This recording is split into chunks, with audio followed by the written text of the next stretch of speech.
شیر اور خرگوش۔ ایک گھنے جنگل میں ایک شیر رہا کرتا تھا۔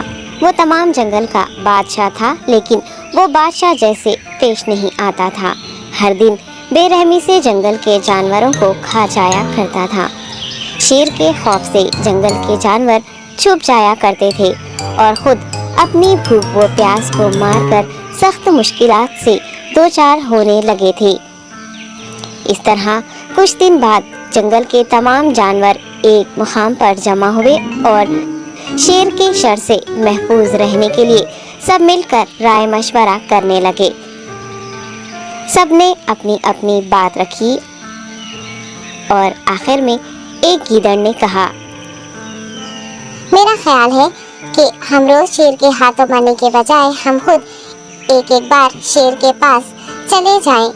اس طرح روزانہ شیر کسی ایک کو کھا لے گا اور ہم سب اپنی اپنی باری سے چلے جائیں گے اور بلا خوف و ڈر سکون سے زندگی گزاریں گے۔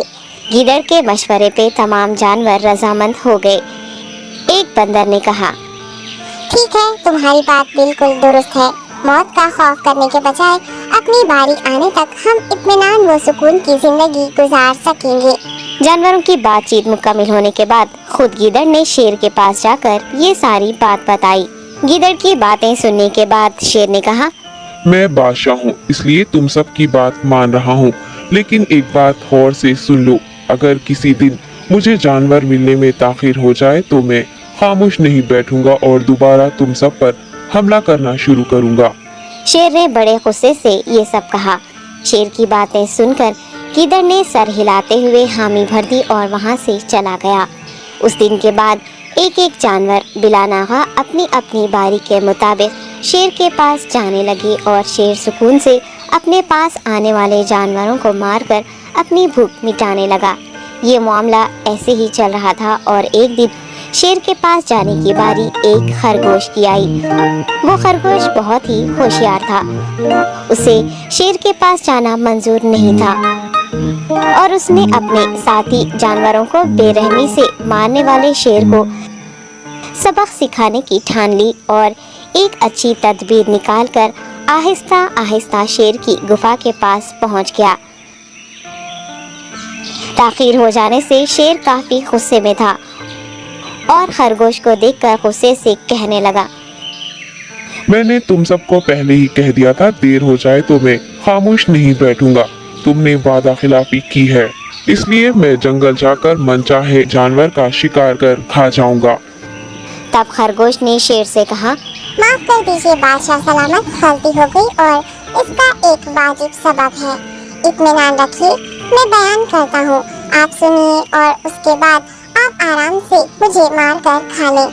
شیر نے پھر غصے سے کہا، وہ کیا بات ہے، جلدی بتاؤ۔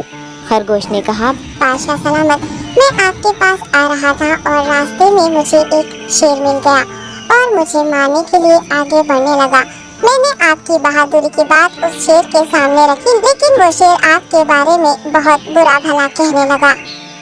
یہ سن کر میں نے غصے سے کہا، تم ہمارے جنگل کے نہیں ہو، ہمارے بادشاہ کے بارے میں ایسی باتیں مت کہو۔ یہ سن کر وہ شیر مجھ پر حملہ کرنے کے لیے تیار ہو گیا۔ یہ دیکھ کر میں نے کہا، تم مجھے مارو گے تو ہمارے بادشاہ تمہیں ہرگز نہیں بخشیں گے۔ تب اس شیر نے کہا، تمہارا بادشاہ میرا کیا کر لے گا؟ میں نے کئی ہاتھیوں کو اپنے پنجے سے مار گرایا ہے، تمہارا بادشاہ ہو یا کوئی اور ہو، میرے ہاتھوں بچ نہیں سکتا اور میرے سامنے کوئی ٹک نہیں سکتا، میں اسے ختم کروں گا۔ یہ سب بدتمیزی کرنے لگا۔ میں نے اس شیر سے کہا، تم ہمارے بادشاہ سے آ کر بات کرو۔ تب اس نے فخر سے کہا، میں کیوں آؤں؟ تمہارے بادشاہ میں دم ہے تو اسے ہی یہاں لے کر آؤ۔ یہ کہہ کر مجھے دبانے لگا۔ بادشاہ سلامت، اسی لیے آنے میں تاخیر ہو گئی۔ یہ سنتے ہی شیر غصے سے کہنے لگا، چلو ابھی چلتے ہیں، اسے ختم کر دوں گا۔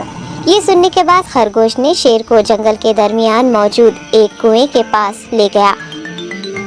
خرگوش نے کہا، بادشاہ اس کے اندر دیکھیے، وہ وہاں آپ کا بے صبری سے انتظار کر رہا ہے، آپ اسے اچھا سبق سکھائیے۔